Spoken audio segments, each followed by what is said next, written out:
My brother stood at the microphone during his wedding reception and said 6 words that made 340 people gasp. At least Claire showed up sober today. The room went silent. That specific kind of silence where you can hear ice cubes settling in glasses and the air conditioning humming through the vents. I was sitting at table 9. The singles table. The table they put me at because I didn't fit anywhere else in the seating chart of my own brother's wedding. I was holding a glass of sparkling water. Not champagne. Water. Because I'd been sober for 14 months. And I was 6 weeks into the transplant evaluation process to donate one of my kidneys to save my brother's life. A brother who didn't know I was being tested because I hadn't told him yet. A brother who just humiliated me in front of 340 people, including his new wife's entire extended family, who had no idea who I was except that's Colin's drunk sister. Let me back up 18 months, because that's how long it takes to lose everything and find out what you're actually made of. My name is Claire Whitmore. I'm 34 years old. And until 18 months ago, I was exactly what my brother said I was at that microphone. A drunk. Not a fun drunk. Not a life of the party drunk. The kind of drunk who blacks out on Tuesday afternoons and wakes up in her car in a Walmart parking lot at 3 in the morning. The kind who loses jobs. Loses apartments. Loses the basic ability to be a person anyone would trust with anything important. I'm not going to romanticize it or make excuses for it. From age 26 to 32, I was a disaster held together by excuses and other people's patience. My brother Colin was 36. 2 years older. Different in every way that mattered. Colin Whitmore, pediatric oncologist at Vanderbilt Children's Hospital. Married to Adrian, pediatric nurse practitioner, power couple, beautiful townhouse in East Nashville, 2 rescue dogs, a Peloton in the guest room. Perfect. And then there was me. Claire. The sister who showed up drunk to Christmas 3 years in a row. The sister who borrowed $3,000 and never paid it back. The sister whose name made people in the family exchange looks. We grew up the same. Same parents. Same suburb outside Louisville. Same schools. But somewhere around sophomore year of college, I took a left turn and Colin kept going straight. By the time I was 32, Colin had stopped inviting me to things. Not out of cruelty. Out of exhaustion. Because when you invite an active alcoholic to family events, you're not inviting a person. You're inviting chaos with a pulse. 18 months ago, I hit what people in recovery call rock bottom. Though honestly, I think rock bottom is just the moment you stop digging. I woke up in a detox center in Bowling Green, Kentucky. I had no memory of how I got there. The last thing I remembered was sitting in my apartment in Clarksville on a Thursday afternoon with a bottle of vodka and the vague sense that I should probably eat something. The next memory was a nurse named Rita asking me if I knew what day it was. I didn't. It was Sunday. I'd lost 3 days. Rita told me my neighbor had called 911 after hearing me fall in my bathroom. I'd been unresponsive when the paramedics arrived. Blood alcohol level 0.38. For context, 0.4 is often fatal. I'd been 20 minutes from dying on my bathroom floor, and I didn't even remember it. That was my rock bottom. Not the worst thing I'd ever done. Just the moment I finally stopped pretending I could handle it myself. I stayed in that detox center for 7 days. Then I transferred to a 30-day inpatient program at Centerstone in Nashville. Then 90 days in a sober living house in Madison. Then outpatient therapy 3 times a week. Then AA meetings. Lots of meetings. I got a sponsor. A woman named Diane who'd been sober for 11 years and had a way of looking at you that made lying feel impossible. I got a job. Data entry at an insurance company. $42,000 a year. Boring. Stable. Mine. I got an apartment. Studio. 400 square feet. Secondhand furniture. It was the first place I'd lived in 3 years where the landlord didn't have my number saved as do not rent to again. And I stayed sober. 1 day at a time for 14 months. 14 months of waking up and choosing not to drink. 14 months of sitting in church basements listening to other people's stories and recognizing my own. 14 months of rebuilding a life from absolute zero. Colin didn't see any of it. Not because he didn't care. Because I didn't tell him. I'd hurt him too many times. Borrowed money. Missed important events.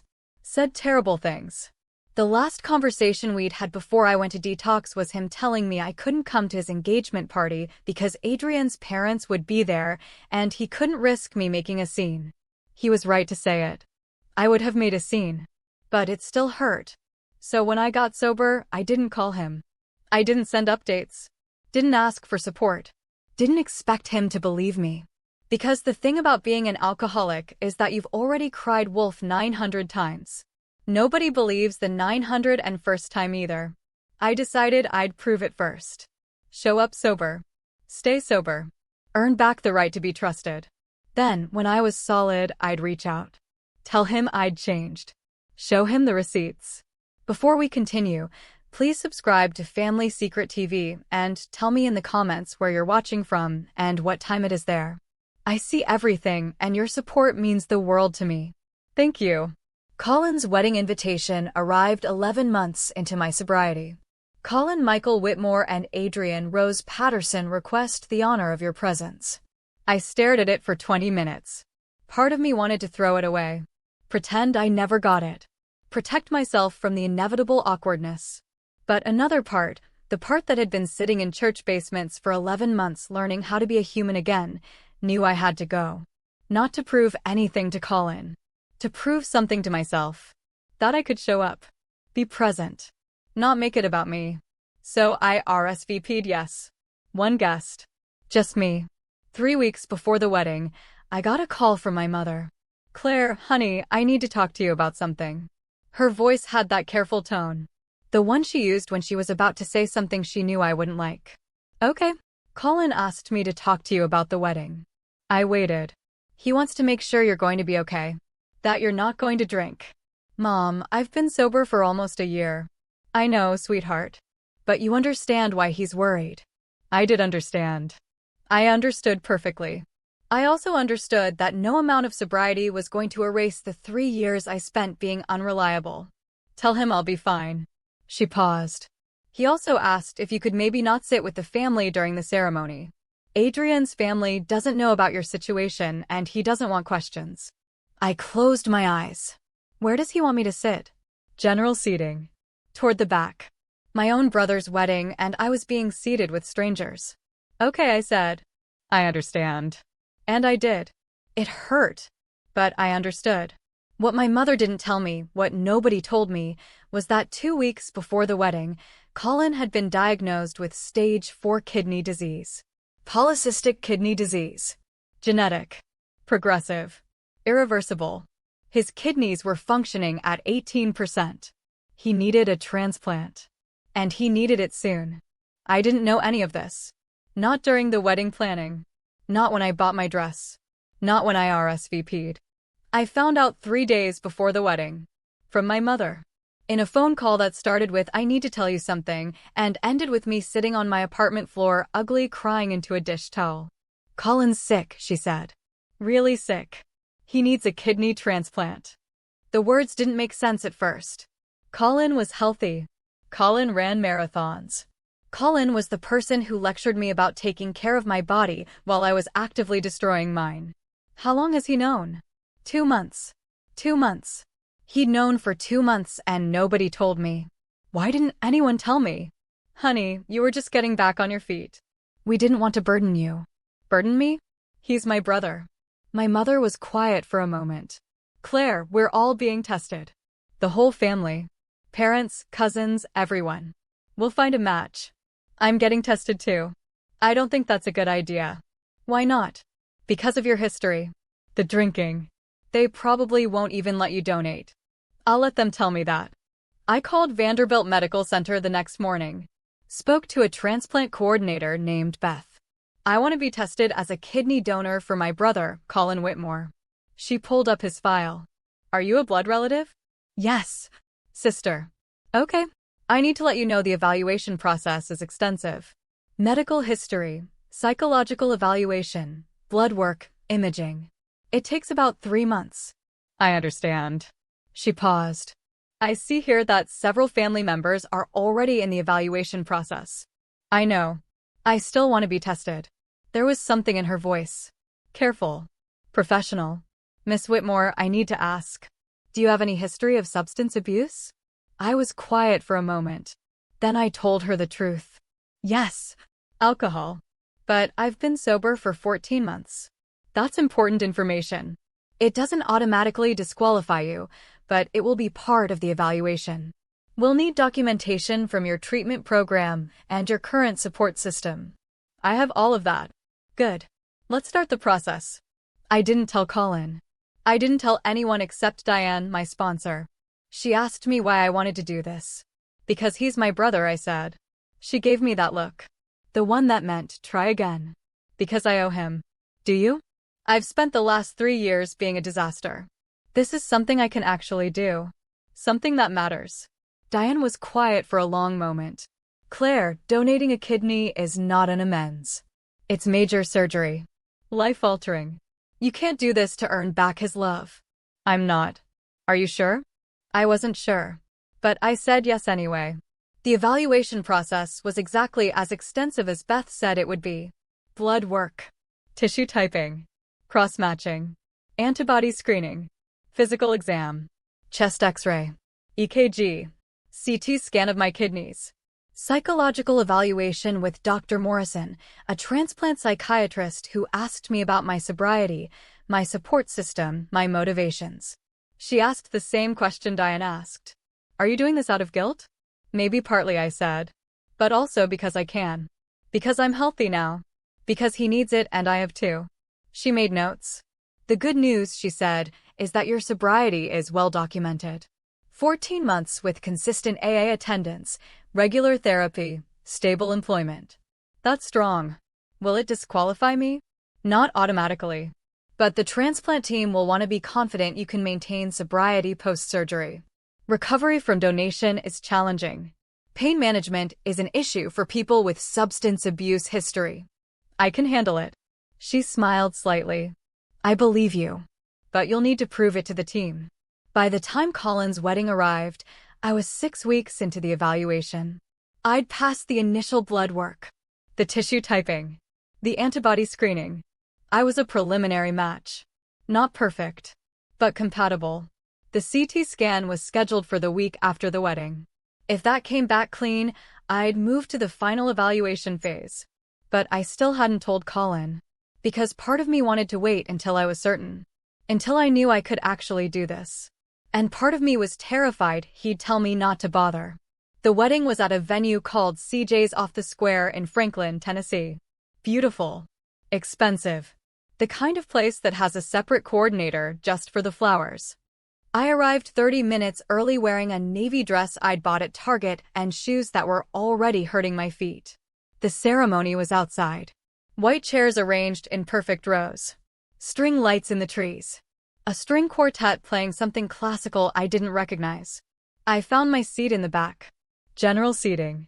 Between a couple I didn't know and an older woman who introduced herself as Adrienne's great-aunt. My mother was in the front row. My father beside her. Colin's groomsmen were lined up at the altar. I wasn't in any of the photos displayed on easels near the entrance. Not because Colin hated me. Because for 3 years, I hadn't been someone you wanted in photos. The ceremony was beautiful. Colin cried when Adrienne walked down the aisle. She cried during the vows. Everyone cried except me. I just sat there holding my program and thinking about the CT scan scheduled for Thursday and wondering if my kidneys were good enough to save him. The reception was in the same building. Different room. The tables had numbers on little stands. Flowers in mason jars. String lights everywhere. I found table 9. The singles table. 5 other people. All around my age. All friends of Adrienne's from nursing school. They were polite. Made small talk. Asked how I knew Colin. I'm his sister. They looked surprised. Like they didn't know Colin had a sister. One of them, a woman named Morgan, said, "Oh, I didn't realize Colin had a sister. He never mentioned you." It wasn't mean. Just true. Yeah, I said. We're not super close. Dinner was served. Chicken or salmon? I had the salmon. The speeches started around 8. Best man. Maid of honor. Both funny and sweet and full of inside jokes I didn't understand. Then Colin stood up. He had a microphone, a glass of champagne, and he started talking. I want to thank everyone for being here tonight. Adrian and I are so grateful to be surrounded by the people who matter most. He talked about meeting Adrian, about falling in love, about building a life together. He thanked his parents, Adrian's parents, the wedding party. Then he paused. I also want to acknowledge my sister Claire, who's here tonight. Every head in the room turned toward table 9. I felt my face get hot. Claire's had a rough few years, but I'm glad she could make it tonight. He smiled. That smile he does when he thinks he's being gracious. At least Claire showed up sober today. Laughter. Not from everyone, but from enough people that the sound carried. Morgan, the woman next to me, looked uncomfortable. The older couple across the table looked confused. And I just sat there, holding my glass of sparkling water, feeling every eye in the room on me. Colin kept talking, moving on to thank someone else. The DJ, the caterer, whatever. But I wasn't listening anymore. I was doing the math. 6 weeks into evaluation. 4 more weeks until final clearance. 10 weeks until I could donate a kidney. To a man who just humiliated me in front of 340 people. Because he didn't know. He didn't know I'd been sober for 14 months. He didn't know I'd rebuilt my entire life. He didn't know I was being evaluated to give him a piece of my body so he could live. He didn't know because I hadn't told him. And in that moment, sitting at table 9 while people laughed at a joke about my sobriety, I made a decision. I left before the cake was cut. Didn't say goodbye. Didn't make a scene. Just picked up my purse, walked out the side door, and sat in my car in the parking lot for 20 minutes.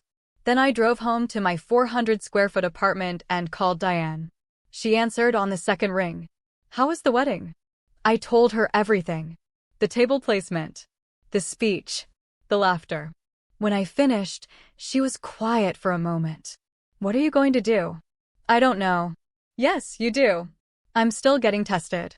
Good. But I'm not telling him. Also good.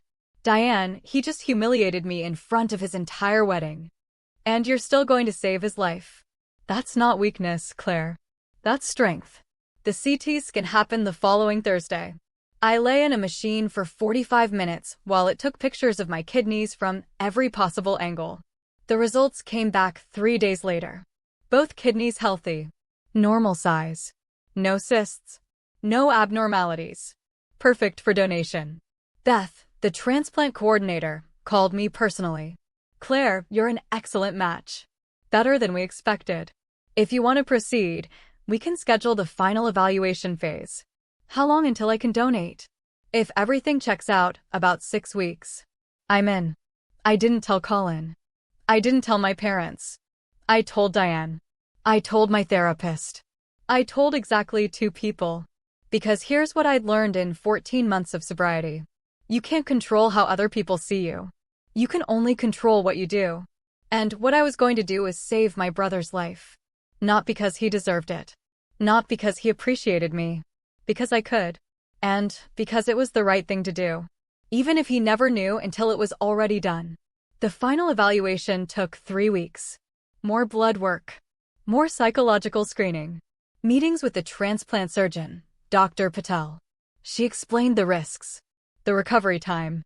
The fact that I'd live the rest of my life with 1 kidney. She asked me again why I was doing this. I gave her the same answer I'd given everyone else. Because he's my brother and he needs it and I'm a match. She looked at me for a long moment. Have you told him you're being evaluated? No. Why not? Because I want to be sure first. And after you're sure? Then I'll tell him. She made a note in my file. Claire, I need to be clear about something. Donation is voluntary. You can back out at any time. Even the day of surgery. No one will judge you. I understand. Good. Because I don't want you doing this out of obligation or guilt. I want you doing this because it's what you genuinely want. It is. She nodded. Then let's move forward.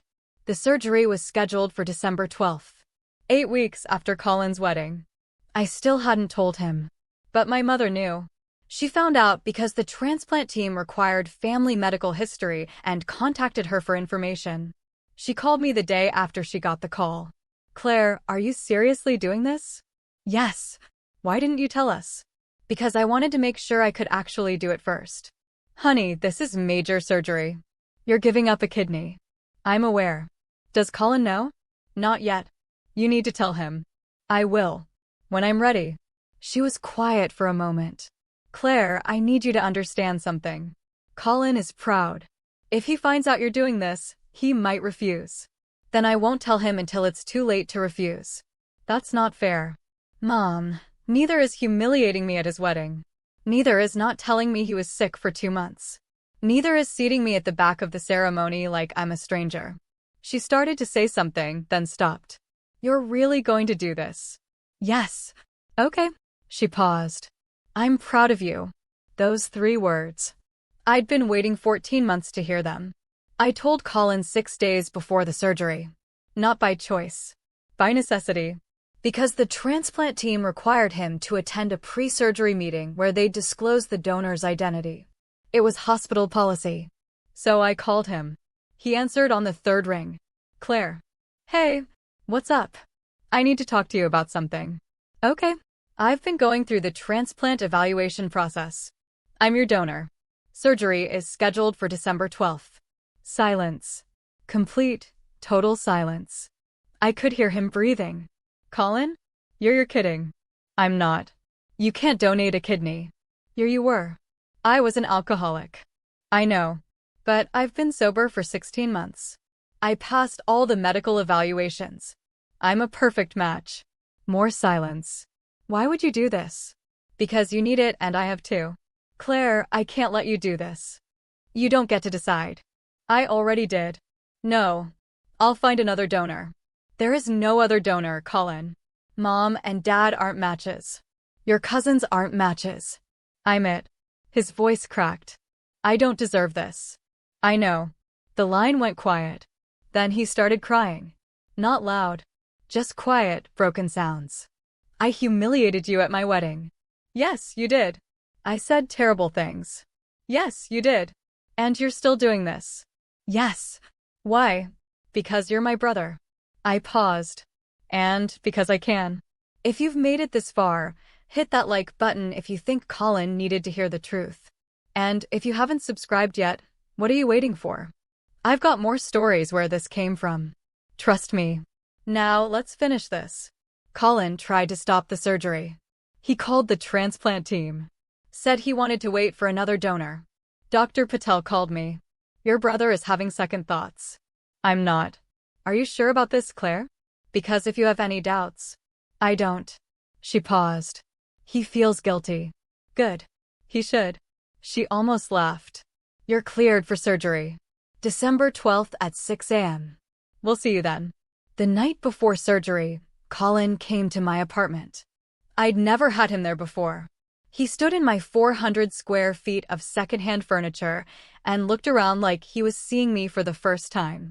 This is where you live? Yeah. It's small. It's mine. He sat down on my thrift store couch. Claire, I'm sorry. For the wedding. For what I said. For all of it. I know. I didn't know you were sober. You didn't ask. He flinched. You're right. I didn't. I sat down across from him. Colin, I spent 3 years being a disaster. I don't blame you for not trusting me. I don't blame you for anything. You should. Maybe. But I don't. Why are you doing this? He asked it again. Like he couldn't believe it. Because someone has to. And I'm the only match. That's not a reason to give up a kidney. It's my reason. He looked at me for a long time. Then he said something I wasn't expecting. You're braver than I am. The surgery was December 12th. I woke up at 4 in the morning. Showered. Put on the clothes the hospital told me to wear. Loose. Comfortable. Easy to remove. Diane drove me to the hospital. My parents were already there. In the surgical waiting room. My mother hugged me so hard I couldn't breathe. My father just held my hand. Colin was in pre-op. They'd taken him back 20 minutes before me. Dr. Patel came to walk me through the final steps. Any questions? Just one. What are his chances? With your kidney? 80 to 90% success rate. He'll need anti-rejection medication for the rest of his life, but he'll be able to live normally. Good. Claire, she said. What you're doing is extraordinary. I'm just doing what anyone would do. She smiled. No, you're not. The surgery took 4 hours. They removed my left kidney through a 5-inch incision in my side, transplanted it into Colin through a different incision in his lower abdomen. By noon, we were both in recovery. By 3, the kidney had started working. By 6, I was awake enough to ask how he was. The nurse, a woman named Kelly, smiled. He's doing great. The kidney is functioning perfectly. You saved his life. I spent 3 days in the hospital. Colin spent 5. Our rooms were on the same floor, but I didn't visit him until day 4. Not because I was angry. Because I needed time to process what I'd just done. Giving someone a piece of your body changes you. Not just physically. Emotionally. You become connected in a way you can't undo. And I needed to sit with that before I faced him. When I finally walked into his room, he was sitting up in bed, eating Jell-O, watching HGTV. He looked better than I'd seen him in months. Color in his face. Energy in his eyes. He looked alive. Hey, I said. Hey. I sat down in the chair next to his bed. How are you feeling? Like I have someone else's kidney. I almost laughed. You do. He set down the Jell-O. Claire, I don't know how to thank you. You don't have to. Yes, I do. You gave me my life back. You're my brother. That's what family does. He was quiet for a moment. Then he said, I didn't treat you like family. No, you didn't. I'm sorry. I know. We sat there for a while. Not talking. Just being. Finally, Colin said, what made you get sober? I thought about it. I almost died. And I realized I didn't want to. He nodded slowly. I'm glad you didn't. Me too. Recovery took 6 weeks. The first 2 were brutal. Pain medication. Limited mobility. Sleeping sitting up because lying flat hurt too much. But I managed it. Diane visited twice a week. Brought food. Sat with me. Made sure I wasn't spiraling. My parents visited every other day. And Colin called every single day. Not long calls. Just checking in. How are you feeling? Do you need anything? I'm here if you need me. Small things. But they mattered. 3 months after surgery, Colin hosted a family dinner at his house. He invited me. Personally. Not a group text. A phone call. I want you there, he said. At the table. With the family. Okay. And Claire? I'm introducing you to Adrienne's family. Properly. As my sister. Who saved my life. The dinner was nothing fancy. Spaghetti. Garlic bread. Salad. But I sat at the table next to Colin. And when Adrienne's parents asked how he was doing, he said, I'm alive because of Claire. Not because of the transplant. Because of Claire. Adrienne's mother looked at me. You gave him your kidney? I did. That's incredible. I shrugged. He needed it. I had to. Colin reached over and squeezed my hand. She's been sober for almost 2 years. She rebuilt her entire life. And then she saved mine. I felt my eyes burn. But I didn't cry. I just sat there. At my brother's table. Being seen. Really seen. For the first time in years. For months after surgery, Colin and I met for coffee. Just the 2 of us. We sat in a corner booth at Frothy Monkey in East Nashville. He ordered a latte. I ordered tea. And he said something I'd been waiting to hear. I'm sorry for the wedding. I know. No, I mean it. I humiliated you. In front of 340 people. And you still saved my life. Yes. Why? Because you're my brother. I paused. And because I wanted to prove something to myself. What? That I could do something good. Something that mattered. Something that wasn't about me. He was quiet for a long time. Then he said, you're the best person I know. I still go to AA meetings. 3 times a week. Sometimes more if I need it. I'm 2 years sober now. 2 years of waking up and choosing not to drink. 2 years of building a life I'm proud of. Colin's kidney function is at 90%. He's back at work. Running again. Living his life. And we talk. Really talk. Not just surface stuff. Deep stuff. About growing up. About family. about the ways we hurt each other without meaning to, about forgiveness. Last month, Colin asked me to be godmother to his daughter. Adrian is pregnant. 8 weeks. They're naming her Grace. I said yes, not because I'd earned it, but because I had. Some people ask me if I regret donating, if I'm angry about the wedding speech, if I wish I'd told Colin to find another donor. The answer is no, not even a little. Because here's the truth. Giving someone a kidney doesn't erase the past. It doesn't fix broken relationships or undo years of hurt. But it does give you both a future, a chance to start over, a chance to be better.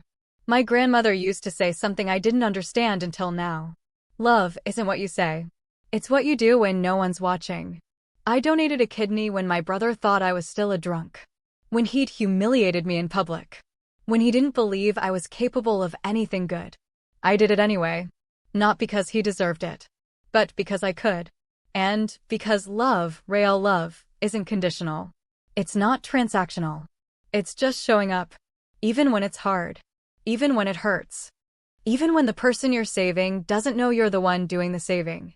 Colin keeps the CT scan image of my kidney on his phone. He showed it to me last week. "This is you," he said, pointing at the kidney-shaped blob on the screen. "Inside me, keeping me alive." Weird when you say it like that. He smiled. "I think about it every day. About what you did. About how I didn't deserve it. You're my brother. That's enough." Thank you so much for watching. If this story resonated with you, if you've ever been the person who showed up even when no one believed in you, I want to hear from you in the comments. Have you ever done something good for someone who didn't think you were capable of it? Tell me your story. And if you want more stories like this, stories about people who chose love over resentment and gave everything without being asked, hit that subscribe button. More coming soon. Until next time, remember, the person you write off might be the person who saves your life. And sometimes the best revenge is just being better than anyone thought you could be.